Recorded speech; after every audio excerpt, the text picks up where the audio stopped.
Shakib test ও টি-20-তে অবসর ঘোষণা করায় দুই সংস্করণে আর কেন্দ্রীয় চুক্তিতে থাকছেন না সাকিব আল হাসান। ফলে তার বেতন কমছে অর্ধেকেরও বেশি। জাতীয় দলের ক্রিকেটারদের কয়েকটি ক্যাটাগরিতে ভাগ করে কেন্দ্রীয় চুক্তির তালিকা প্রকাশ করেছিল বিসিবি। তিন ক্যাটাগরির খেলোয়াড় তালিকায় সাকিব ছাড়াও ছিলেন লিটন দাস, মেহেদী হাসান মিরাজ, নাজমুল হোসেন শান্ত ও শরীফুল ইসলাম। যেখানে টেস্টে A+ গ্রেডের বেতন 4.5 লাখ টাকা, ওয়ানডেতে 4 লাখ আর টি-20-তে সংখ্যাটা 3.5 লাখ।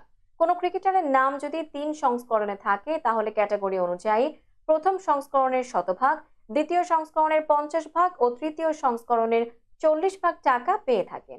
এই হিসেবে সাকিব প্রতি মাসে বেতন পেতেন 7,40,000 টাকা। এছাড়া তিন সংস্করণে নির্দিষ্ট সংখ্যক ম্যাচ খেলার কোটা পূরণ করলে ক্রিকেটাররা পান বাড়তি ভাতা। এখন টেস্ট ও টি-20 থেকে সরে দাঁড়ানোয় বেতনের টাকা কাটা যাবে সাকিবের। টেস্ট ও টি-20 না খেলায় একমাত্র ওয়ানডে চুক্তির জন্য সাকিব মাসে পাবেন 4 লাখ টাকা করে।